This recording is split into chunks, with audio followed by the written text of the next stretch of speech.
You're recording.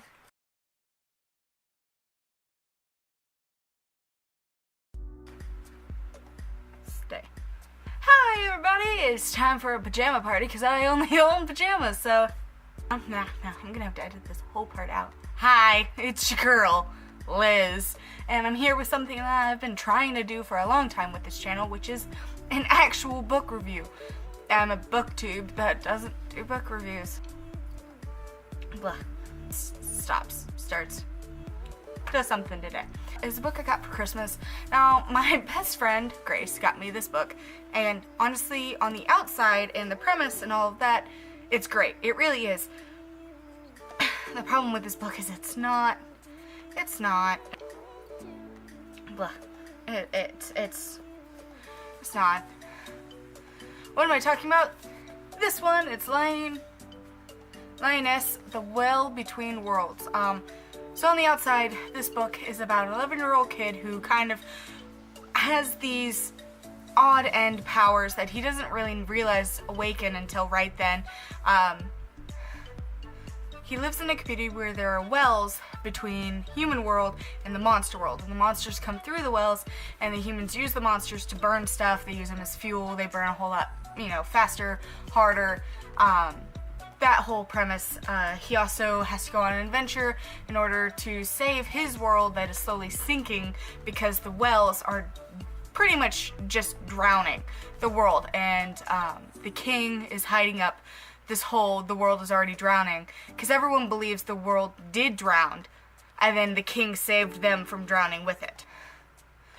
So he's kind of trying to uncover that conspiracy and save himself and his friends and all of this fun stuff, all while being a normal 11-year-old boy. Yeah. Turns out he has magical powers. He can talk to monsters. He can hear their thoughts.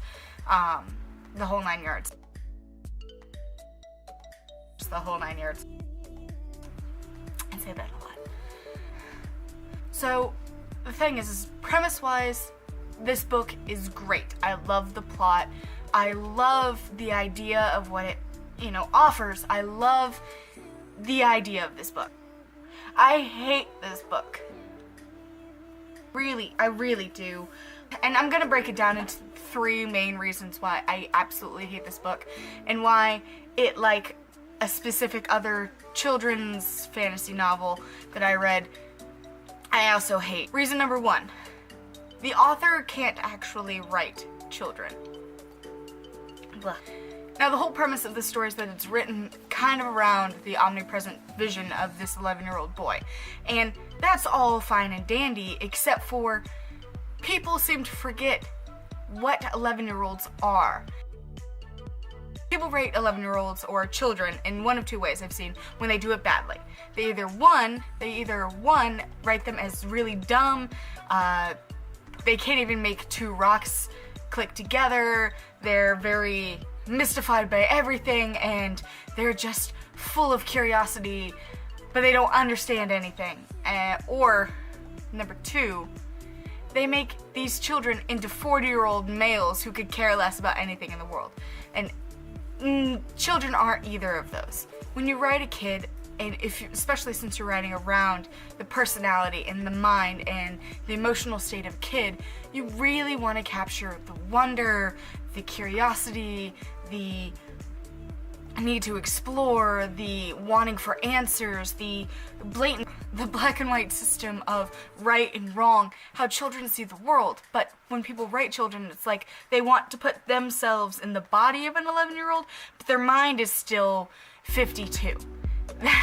That is a huge problem because there's no child out there like that. I've never met an 11-year-old who has the mind of a 40-year-old. I've met 11-year-olds who have the minds of a maybe 15-year-old, but that's about as high as it can get because they're 11.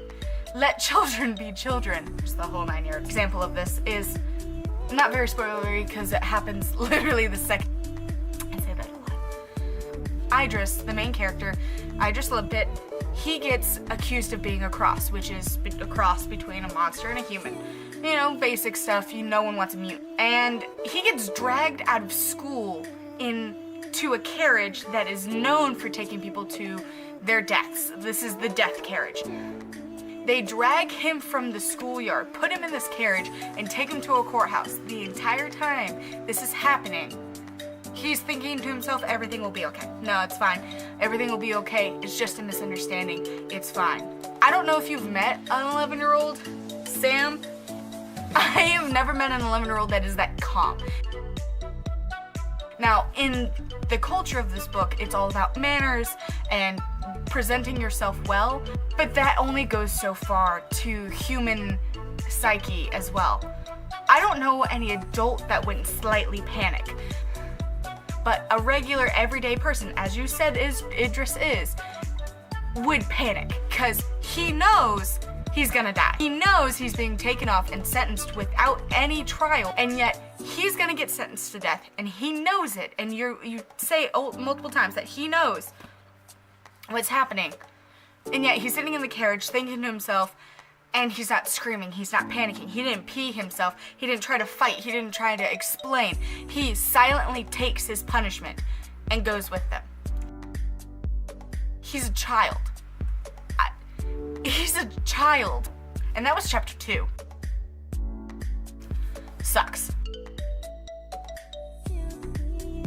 I have read so many kids' books that are so much better than this, that are in the fantasy world, and really do get the idea of how a child reacts, how a child responds, how a child feels to something. They have consistent characterization, characters that make sense. Sucks. And they're not boring. And those were my biggest issues with this book, is it was so boring. The characters didn't make sense, and they didn't act like children. And I really wish that this had been a good book, but it wasn't. Just the whole 9 yards. I'd say that a lot. Anyway, y'all, thank you for listening to my ramble rant book review of this book. I don't know when the next one will be out. It really depends on how long it takes me to read it, because reading takes a lot of time. But anyway, bye, y'all.